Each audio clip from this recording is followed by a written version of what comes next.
ассалому алайкум бинандагони азиз, ба таваҷҷӯҳи шумо барномаи иттилооти ахбору мустақиман аз телевизиони Тоҷикистон манзуратон мегардонем. Дар студия бо шумо Умед Мирадизода. таҳлилҳо нишон медиҳанд, ки сайёҳӣ дар Тоҷикистон соҳаи афзалиятноки иқтисоди миллӣ эътироф гардида. Дар ин самт чорабиниҳои зиёде амалӣ гардида истодаанд, ки ба рушди сайёҳӣ дар ҷумҳурӣ аз ҷумла сайёҳии дохилӣ заминаҳои мусоидро фароҳам меорад. бо мақсади рушди сайёҳии дохилӣ, муаррифии имкониятҳои бойи таърихиву фарҳангӣ ва табиии кишвар, тарғиби тарзи ҳаёти солим, инчунин баланд бардоштани ҳисси ватандӯстии кормандон, хатсайри сайёҳии Душанбе Балҷувон Ховалинг Душанбе ташкил карда шуд. ҳамкорони мо гузориш медиҳанд. сафар намудан танҳо сайр кардан нест. ин ошноӣ бо як гӯшаи зебои Тоҷикистон, ватани нозанини мо аст ва хушбахтона ҳар гӯшаи Тоҷикистон зарфиятҳои хоси худро дорад, ки мо бо сафар ва сайр намудан бо ин қадар беназир будани табиат ва таъриху фарҳанги хеш ифтихор хоҳем кард. Дар идомаи татбиқи барномаи хатсайрҳои сайёҳии дохилӣ барои кормандони сохторҳои мақомоти иҷроии ҳокимияти давлатии шаҳри Душанбе рӯзҳои 25-26 июли соли равон хатсайри сайёҳии Душанбе Балҷувон Ховалинг Душанбе ташкил карда шуд. Дар хатсайри мазкур кормандони сохторҳои мақомоти иҷроияи ҳокимияти давлатии шаҳри Душанбе, намояндагони воситаҳои ахбори умма иштирок намуда аз мавзеъҳои муҳими таърихӣ, фарҳангӣ ва сайёҳии ноҳияҳои Балҷувон ва Ховалинги вилояти Хатлон боздид намуданд. нахуст иштирокчиён аз муассисаи давлатии маркази таърихиву фарҳангии Балҷувон дидан намуда бо таърихи ин ёдгории қадима, нақши он дар таърихи давлатдории тоҷикон ва имкониятҳои сайёҳии ноҳияи Балҷувон шинос шуданд. иншооти мазкур яке аз ёдгориҳои таърихии ноҳия ба ҳисоб рафта, ҳамасола шумораи зиёди сайёҳони дохиливу хориҷӣ аз он дидан менамоянд. марказ дорои толори калони намоишӣ, осорхонаи таърихӣ, китобхона ва гӯшаҳои махсуси фарҳангӣ миллӣ мебошад. ҳар як гӯша бо ҳунари баланди меъморӣ ва тарҳи замонавӣ оро ёфта таърихи қадимаву фарҳанги ғании мардуми тоҷикро инъикос мекунад. дар осорхонаи ин мавзеъ намунаҳои нодири санъати дастӣ, нигораҳои қадимӣ, ашёи рӯзгори ниёгон ва асарҳои муҳаққиқону адибон ҷой дода шудааст. сипас иштирокчиён аз осорхонаи таъриху кишваршиносии ноҳияи Балҷувон боздид намуда бо мероси таърихиву фарҳангии ноҳия, бозёфтҳои бостоншиносӣ, ашёи нодири таърихӣ ва намунаҳои ҳунарҳои мардумӣ шинос гардиданд. баъдан иштирокчиёни хатсайр ба ноҳияи Ховалинг сафар намуда аз мамнӯъгоҳи таърихи фарҳангии Султон Увайси Қаранӣ боздид карданд. зимни боздид иштирокчиён бо таърихи ин мавзеъ, арзишҳои маънавиву фарҳангии он ва имкониятҳои рушди сайёҳӣ дар минтақа аз наздик ошно гардиданд.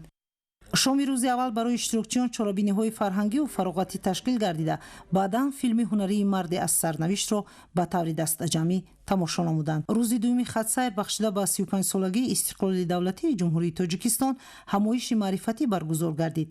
дар ҷараёни ҳамоиш аҳамияти истиқлоли давлатӣ, дастовардҳои даврони соҳибистиқлолӣ ва нақши он дар рушди соҳаҳои гуногуни мамлакат аз ҷумла сайёҳӣ мавриди баррасӣ қарор гирифт. дар идома иштирокчиён аз маҷмӯаи сайёҳии Ховалинг боздид намуда бо имкониятҳои фароғатӣ, инфрасохтори сайёҳӣ, табиати нотакрор ва манзараҳои зебои ин минтақа шинос шуданд.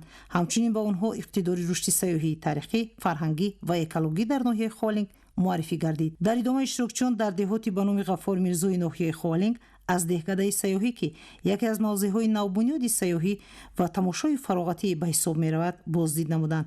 ба меҳмонон шароити истироҳату фароғатӣ, инфрасохтори сайёҳӣ, табиати нотакрору манзараҳои зебо ва имкониятҳои рушди сайёҳии экологию оилавӣ муаррифӣ карда шуд. деҳкадаи сайёҳӣ дар қисми ҷанубу шарқии ноҳияи Ховалинг аз маркази ноҳия дуртар дар масофаи 10 километр ҷойгир буда, дорои ошхонаи барҳаво бо 50 ҷойи нишаст дар як вақт, мавзеи гулханафрӯзӣ бо меъмории таърихӣ, ҷойҳои бозиву дилхушӣ ва роҳраву гулгаштҳои назарабо мебошад. дар солҳои охир рушди сайёҳӣ ҳамчун яке аз самтҳои муҳими иқтисоди миллӣ мавриди таваҷҷӯҳи хос қарор гирифта, барои муаррифии таърих, фарҳанг ва табиати нотакрори Тоҷикистон заминаҳои мусоид фароҳам оварда мешаванд. дар ҳамин росто деҳкадаи сайёҳӣ бо мақсади муаррифии тарзи ҳаёти суннатии мардуми тоҷик бунёд гардида, дар он намунаҳои беҳтарини меъмории миллӣ таҷассум ёфтанд. биноҳо ва иншооти деҳкада бо услуби анъанавӣ сохта шуда, шаклу намуди онҳо ба хонаҳои қадимаи тоҷикон шабоҳат доранд. истифодаи унсурҳои миллӣ дар тарҳи биноҳо, айвонҳои кандакорӣ, деворҳои ороёфта ва муҳити зебои атроф ба ин мавзеъ ҳусну таровати хос бахшидааст. нақши деҳкадаи сайёҳӣ дар ҷалби сайёҳии дохиливу хориҷӣ назаррас ارزیابی می شود. موجودیت چنین مجمع امکان می دهد که مهمانان نه تنها از منظرهای زیبای طبیعت ناحیه بهره برند بلکه با فرهنگ و تمدن باستانی تاجیکان از نزدیک شناس شوند. این اقدام می تواند شماره سیاحان را افزایش داده، به رشد خدمت رسانی، تأسیس جایهای نویکاری و بهتر کردن وضع اقتصادی محلی مساعدت نماید. مهمانان اینچنین از آثارخانه جمهوریوی به نام واسه و باقی اطراف آن بازدید نموده با نگاره‌های تاریخی، میراث فرهنگی منطقه و محیط آباد و زیبای این مجمع شناس گردیدند. آثارخانه در زادگاه قهرمان خلق تاجیک واسه قرار داشته. در آن نگاره‌های تاریخی، اشیاء روزگار قهرمان، دستخطهای قدیمه و دیگر یادگاری‌های ارزشمند به نمایش گذاشته شدند. باقی آثارخانه نیز با طبیعت زیبا، درختان کهنسال و منظره‌های ناتکرار خود برای مهمانان جالب است. مهمانان همزمان از مجمع ورزشی و سیاحی در دهه درای مختار ناحیه خوالنگ دیدن نمودند. این مجمع با انشاءات ورزشی، انفراستراکچور معاصر سیاحی و شرایط مساعد برای استراحت و قبول مهمانان یکی از مرکزهای مهم رشد سیاحی در ناحیه به حساب می رود. خطسیرهای سیاحی داخلی با مقصد رشد سیاحی داخلی، معرفی امکانیت‌های بوی تاریخی و فرهنگی و طبیعی کشور، ترغیب طرز حیاتی سالم و بلند برداشتن حس وطن‌دوستی کارمندان مقامات دولتی راه اندازی گردیدند. تطبیق این اقدام در اساس دستور رئیس شهر دوشنبه اوید بر رشد سیاحی داخلی به راه مانده شده. تا ماه اکتبر سال 2026 برگزاری سلسله چنین خطسیرها به منطقه‌های گوناگون سیاحی کشور در نظر داشته شده است. در دایره توجه و دستگیری‌های پیوسته پرزیدنت جمهوری تاجیکستان پیشوای ملت محترم امامعلی رحمون نسبت به رشد ساحه авиацияи гражданӣ و توسعه امکانات حمل و نقل هوایی نخستین هواپیمای نوی بوینگ 737 ماکس به پارک هواپیمایی جمعیت دارای مسئولیت محدود شرکت هواپیمایی سومون ایر وارد گردید. تفصیلات بیشتر در گزارش ظاهرشاه تقوی مرادزاده. نخستین هواپیمای نوی بوینگ 737 ماکس به پارک هواپیمایی جمعیت دارای مسئولیت محدودی شرکت هواپیمایی سومون ایر وارد گردید. این تدبیر در عرفه تجلیل جشن باشکوه ملی 35 سالگی استقلال دولتی عملی شده برای تامین خدمت رسانی‌های با صفت به میزبان زمینه می‌گذارد. هواپیمای نوی بوینگ 737 ماکس به شرف دانشمند بزرگ تاجیک فیلسوف و طبیب معروف عصر میانگی ابوعلی ابن سینا نامگذاری شده است. مورد به تاکید خاص است که با دستگیری‌های پیوسته پرزیدنت جمهوری تاجیکستان پیشوای ملت محترم امامعلی رحمان ساحه авиацияи گردشدنی سالهای اخیر رشد نظررس داشته برای بهتر نمودن سطح و صفت خدمترسانی و گسترش ارتباط هوایی تدبیرهای مهم و سریع‌وقتی عملی می‌گردند. آژانسی авиацияи گردشدنی نزد حکومت جمهوری تاجیکستان برای وسیع نمودن جغرافیای پروازها از تمام امکانات موجوده استفاده نموده همکاری را با سازمان بین المللی авиацияи گردشدنی و مقامات авиацияи گردشدنی کشورهای جهان تقویت می‌دهد. وارد گردیدن هواپیمای نوی بوینگ 737 ماکس برای رشد ساحه авиацияи گردشدنی باز هم وسیع نمودن شبکه خطسیرهای بین المللی، زیاد کردن شماره پروازها و بهتر گردیدن صفت خدمترسانی به مسافران زمینه مساعد فراهم می‌آورد. طبق نقشه این هواپیما نخست در خطسیرهای بین المللی به سمت‌های دوشنبه سئول، دوشنبه پکین، دوشنبه مینسک و دوشنبه لندن پروازها انجام داده من بعد در دیگر سمت‌ها نیز استفاده خواهد شد. همچنین تا آخر ماه اوگوست سال روان باز یک هواپیمای نوی بوینگ 737 ماکس به پارک هواپیمایی سومون ایر وارد کرده می شود. این تدبیر در دایره طلبات برنامه دولتی رشد авиацияи گردشدنی جمهوری تاجیکستان و عملی سازی قرار حکومت جمهوری تاجیکستان اوید به تطبیق سیاست آسمان کشاد عملی شده امکانیت حمل و نقل هوایی را باز هم گسترش. پایداری استقلال دولتی به فراهم آمدن شرایط مساعد در رشد انفراستراکچور سطح محل زمینه گذاشت. ساکنان و صاحبکاران ناحیه واسه با جانبداری از سیاست سازنده حکومت کشور در آبادانی و بنیادکاری‌های سطح محل اقدام‌های شایسته نشان می‌دهند.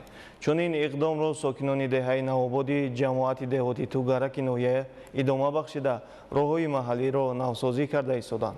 گزارش همکاران ما در این خصوص.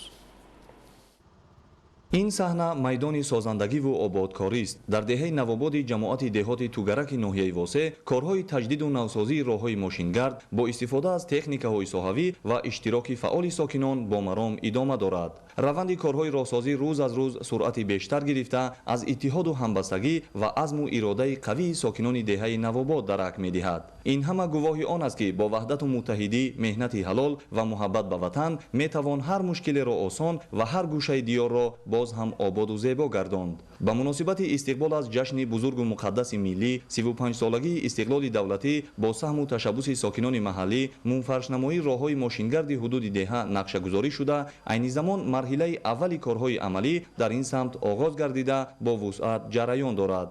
طبق لایحه در مرحله اول تجدید و منفرشنمایی راه مرکزی دهه در نقشه بوده دهه را با شاهراه اتومبیلگرد ناحیه واسه شهر کولاب میپیوندد. در این حدود راه منفرش شونده مسافه بیش از 2 کیلومتر را تشکیل میدهد. تاکنون در مسیر راه تجدید شونده روشننمایی تامین کرده شده، در آینده از دو جانب راه جویبارهای آبروی بتونی نیز ساخته می شود. حالا با جلب تکنیک‌های راهسازی روند سنگفرشنمایی و مستحکم و استوارگردانی زیرخبطی راه ادامه داشته، پس از انجام با صفت مرحله ابتدایی کارهای ساختمانی، روزهای نزدیک منفرشنمایی راه مذکور آغاز می‌گردد. ساکنان نیز با حشر دستجمعانه در روند کارهای راهسازی با قوه دستی حصه‌گذاری نمودند. خوشبختی و بزرگی ما مردم تاجیکستان در متحدی ماست. همین سرجمی مردم بود که روز تا روز آبادانی در دهه نوآباد زیاد شده ایستاده است. با سهمگذاری ساکنان وطن دوست دهه راههای ماشینگرد محلی نوسازی گشته ایستاده است. علاوه تخت و انوارکنی راهها قریب که به آخر رسیده، روزهای نزدیک اسفالت پوشکنی آغاز می‌گردد. اما همین آبادانی ها با افتخار جشن 35 سالگی استقلالیت دولتی است. وسعت چنین تدبیرهای بنیادکاری و سازندگی مخصوصاً روانه گردیدن توجه بیشتر به رشد اینفراساختور سطحی محل در ناحیه واسه از اقدام و تشبس‌های هدفمندانه مقامات اجرایی حکومت دولتی و جانبداری ساکنان از سیاست سازنده حکومت مملکت درک می‌دهد. تطبیق چنین هدف‌های سازنده و آبادانی راه‌های محلی مشکلات ساکنان را برطرف ساخته سطح نیکوحوالی مردم را باز هم بهتر می‌گرداند. تعمیر و اسفالت پوش شدن راه‌ها هم برای پیاده‌گردان و هم برای رانندگان عموما برای تمام مردم دهه بهبودی‌های زیاد دارد. مخصوصاً آبادانی راه‌ها برای ما رانندگان مشکلات را آسان می‌کند. بعد اسفالت پوش شدن راه‌ها ما دیگر مبلغ زیاد صرف کرده زود ماشین خود را تعمیر نمی‌کنیم. مسافرکشانی و بارکشانی آسان می‌شود. این اقدام سازنده نمونه روشن مهنت صادقانه و حس بلند وطن‌دوستی مردم میباشد. راه مذکور تا جشن 35 سالگی استقلال دولتی منفرش گردیده مورد استفاده قرار داده می‌شود. قبلا دوام سال جاری با چنین تشبسکاری و متحدی و سهمگذاری مردم در صحن مؤسسه تحصیلات میانه عمومی رقم 12 دهه نوآباد با نظرداشت نارساگی جای نشست 4 صنفخانه نوی علاوگی ساخته به استفاده داده شد. همزمان در یکی از گوشه‌های دیگری صحن مؤسسه تعلیمی با دستگیری حکومت مملکت بینای نوی صنفخانه تا مکتبی با فراگیری 60 نفر نورسان با مهیاسازی اینفراساختور ضروری بنیاد شده کارهای ساختمانی در مرحله انجامیابی قرار دارد. ساکنان دهه با سرجمعی و روحیه بلند مسئولیت شناسی برای بهتر نمودن اینفراساختور سطحی محل پیوسته سهمگذاری می‌کنند. برای با دستاوردهای نظررس و شایسته استقبال گرفتن جشن 35 سالگی استقلال دولتی در شهر خوجند شروع از سال 2022 روند کارهای سازندگی و آبادانی تقویت یافته. طرحهای عملی شدند که برای زندگی از این هم بهتر و خوبتری مردم روانه گردیده است. در دوام 5 سال در شهر 1300 انشاءات به استفاده داده شد که از نقشه زیاد می باشد. حالا در شهر خوجند در زیاده از 100 انشاءات گوناگون کارهای ساختمانی ادامه دارد. تفصیلات بیشتر در گزارش عبدالوهاب عبدالستار.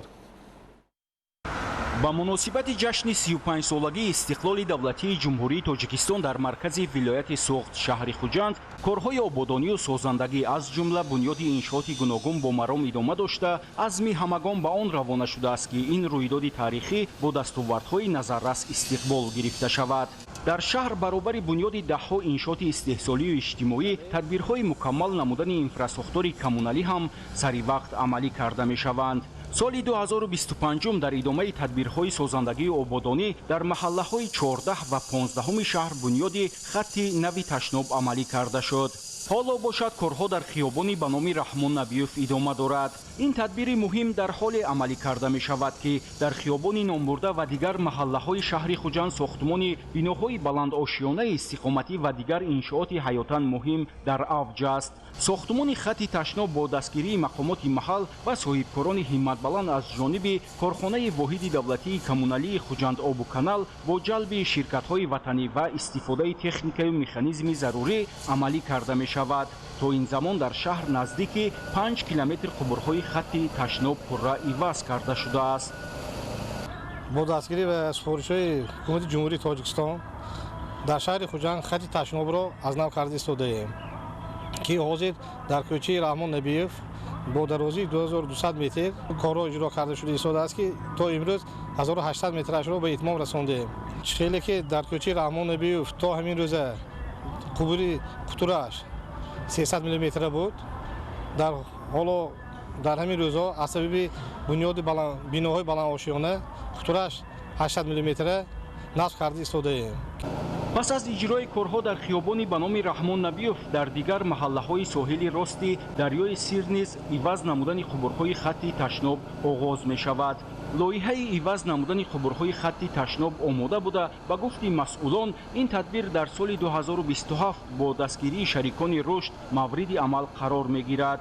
вобаста ба талабот ва ба инобат гирифтани теъдоди иншооти истеҳсолию иҷтимоӣ инчунин шумораи аҳолӣ дар ин қисмат қубурҳои қутраш гуногун гузошта мешавад. ёдовар мешавем ки дар шаҳри Хуҷанд бунёди хатти ташноб ҳанӯз солҳои 1960-1970 асри гузашта амалӣ гардида буд ва вақтҳои охир бо сабаби кӯҳнаю фарсуда шудан кормандони корхонаи Хуҷанд обу канал ба мушкил мувоҷеҳ мешуданд. дар соли 2027 бо дарозии 12 километр хатти ташноб дар соҳили рост иваз карда мешавад ки дар оянда мушкиле ки дар соҳили рост ҳаст бартараф карда мешавад. дар маҷмӯъ давоми солҳои 2026-2027 дар шаҳри Хуҷанд пурра иваз кардани 17 километр қубурҳои хатти ташноб дар назар аст ва ҷиҳати иҷрои саривақтии корҳо дар баробари мақомоти давлатию шарикони рушд соҳибкорон ҳам саҳми назаррас мегузоранд. бо афзоиши талабот ба нерӯи барқ ва рушди бо суръати саноат истифодаи манбаъҳои барқароршавандаи энергия аз ҷумла панелҳои офтобӣ аҳамияти бештар пайдо кардааст. бо ин мақсад дар шаҳри Турсунзода тадбирҳои зарурӣ амалӣ карда мешаванд ки он метавонад қисми муайяни талаботи энергетикиро таъмин намуда сарбории шабакаи барқиро коҳиш диҳад. гузориши ҳамкорони мо дар ин хусус. истифодаи панелҳои офтобӣ ба сарфаи маблағ, коҳиши хароҷоти нерӯи барқ, беҳтар гардидани амнияти энергетикӣ ва ҳифзи муҳити зист мусоидат мекунад. насби чунин таҷҳизот махсусан дар корхонаҳои истеҳсолӣ, муассисаҳои иҷтимоӣ ва хонаҳои истиқоматӣ имкон медиҳад ки дар соатҳои рӯз қисми зиёди нерӯи барқ аз ҳисоби манбаи тозаи энергия истеҳсол карда шавад. дар шаҳри Турсунзода низ ҷиҳати баланд бардоштани фарҳанги истифодаи сарфакоронаи нерӯи барқ, пешгирии талафоти барқ ва ҷорӣ намудани технологияҳои муосири энергетикӣ тадбирҳои зарурӣ амалӣ карда шудааст ки он ба беҳтар гардидани таъминоти аҳолӣ бо барқи хушсифат ва фаъолияти мунтазами корхонаҳо мусоидат хоҳад кард. дар баробари ин барои таъмини аҳолӣ бо нерӯи барқи хушсифат корҳои омодагӣ ба давраи тирамоҳу зимистони солҳои 2026-2027 ба роҳ монда шуда имрӯзҳо таъмиру таҷдиди хатҳои интиқоли барқ, омода намудани зеристгоҳҳо, санҷиши таҷҳизоти барқӣ, захира намудани маводи зарурии техникӣ идома доранд. соли 2026 барои кам кардани талафот дар хатти барқи ҳавои 10 киловолта чашмаки 11 пахтовод ки дар ҳолати себорӣ қарор дошт, мо ба миқдори 12,6 километр хатти барқи нав кашида онро як қисми бори онро ба чашмаки дигар гузаронидан нақшаву чорабинӣ тартиб додем. яке аз корҳои дигари муҳиме ки масъулин пайи иҷрои он қарор доранд, ин насбу васли ҳисобкунакҳои барқии билингӣ мебошад. ин гуна ҳисобкунакҳо барои ба ҳисобгирии дақиқи истифодаи нерӯи барқ ва беҳтар намудани сифати хизматрасонӣ ба муштариён насб карда мешавад. тибқи лоиҳа то охири соли 2026 зиёда аз 20,000 ҳисобкунакҳои барқӣ бояд насб карда шавад ва дар соли оянда ба нақша гирифтанд ки тамоми то ҳатто деҳаҳои дурдасттарини шаҳри Турсунзода сокунакҳои барқӣ низоми нави билингӣ насб карда мешавад. воқеан истифодаи васеъи панелҳои офтобӣ, омодагии саривақтӣ ба мавсими тирамоҳу зимистон ва истифодаи оқилонаи нерӯи барқ заминаи муҳими таъмини аҳолӣ бо нерӯи барқи босифат ва рушди устувори иқтисодии кишвар ба ҳисоб меравад. бо ин мақсад масъулин оянда низ бо истифода аз имкониятҳои мавҷуд буда тадбирҳои саривақтиро роҳандозӣ менамоянд. муомилоти ғайриқонунӣ, маводи мухаддир, амали номатлуб ва тибқи муқаррароти қонунгузорӣ ҷиноят мебошад. кормандони Кумитаи давлатии амнияти миллӣ фаъолияти гурӯҳи муташаккили ҷиноятпешаро мушоҳида намуда, дар натиҷаи амалиёти тафтишотӣ далели ҷиноиро муайян ва аъзои онро дастгир намуданд. тафсилот дар гузориши навбатӣ. маводи мухаддир омили асосии вайроншавии саломатии инсон ва таназзули маънавию ахлоқӣ буда таҳдиди ҷиддӣ ба амнияти миллӣ ва суботи ҷомеа ба ҳисоб меравад ки он боиси афзоиши ҷинояткорӣ, пошхӯрии оилаҳо ва паҳншавии бемориҳои сироятӣ миёни аҳолӣ бахусус насли ҷавон мегардад. мубориза бо ин вабои аср на танҳо вазифаи мақомоти ҳифзи ҳуқуқ, балки барои ҳар як сокини Тоҷикистон қарзи шаҳрвандӣ мебошад. танҳо бо роҳи муборизаи дастҷамъона, тарғиби тарзи ҳаёти солим ва маърифатнокии ҷавонон метавон ҷомеаро аз ин хатар ҳифз кард. ضمن راهاندازی چورابینی‌های اپراتیوی جستجویی کارمندان کمیته دولتی امنیت ملی جمهوری تاجیکستان باز یک دلیل قاچاق، انتقال، نگهداری و معاملات غیرقانونی وایسته‌های نشادار در حدود ناحیه کوشانیان ولایت ختلان آشکار و پیشگیری گردیده در حجم مخصوصاً کلان مواد مخدر دریافت و مصادره شد. دو نفر اعضای گروه نشاجلاب فراملی شهروندان قربانوف محمدعلی فیضعلیویچ سال تولدش 1982 ساکن ناحیه وخش قبلا در فدراسیون روسیه برای معاملات غیرقانونی مواد مخدر با مهلت 10 سال و 2 ماه از آزادی محروم شده است و احیایف سید مظفر تاشمرودویچ سال تولدش 1970 ساکن ناحیه وخش قبلا در فدراسیون روسیه برای معاملات غیرقانونی مواد مخدر با مهلت 11 سال از آزادی محروم شده است بازداشت کرده شدند. در رفت چورابینی‌های اپراتیوی تفتیشاتی معین کرده شد که قربانوف محمدعلی و احیایف سید مظفر مواد مخدر را منتظم از مخفیگاه واقع در حدود ناحیه کوشانیان دسترس می‌نمودند. وایسای نشادار و شریک جنایتیشان فیض سیروج‌الدین که حالا در کفت و کف قرار دارد از گروه‌های فراملی نشاجلاب افغانستان با راه قاچاق گرفتند آن را در مخفیگاه پنهان می‌کرده است. بازداشت شدگان مقصد داشتند که این مقدار مواد مخدر مصادره شده را توسط نفرانی با اعتماد خود در حدود ولایت ختلان پهن نموده با این را مبلغ کلان پولی به دست بیارند. در نتیجه تشخیص مواد مخدر مصادره شده معین گردید که آن واسطه نشادر نوهای حشیش و افیون بوده. وزن عمومیش 15 کیلوگرم را تشکیل می‌دهد. نسبت به قربانوف محمدعلی و احیایف سید مظفر با دسترسی مده‌های 32 قسم 3 و 200 قسم 4 بند دی کدکس جنایتی جمهوری تاجیکستان پرونده جنایتی آغاز کرده شده. تفتیشات پیشکی دوام دارد. باعث تأسف است که ساکنان الهیده جمهوری به قدر زندگی آرام و آسوده نرسیده با امید دریافت پول و مال مفت دست به جنایت میزنند. با این اعمال ننگین آنها خود و پیوندانشان را در نزد همدهگان و ساکنان شرمسار میسازند و ابدا داغ ناشستنی و نابخشیدنی محرومیت از آزادی را میگیرند. این طایفه باید هرگز فراموش نسازند که قدمی در پیراهای جنایت گذاشتهشان آشکار میگردد و آنها حتما در نزد قانون جواب خواهند گفت.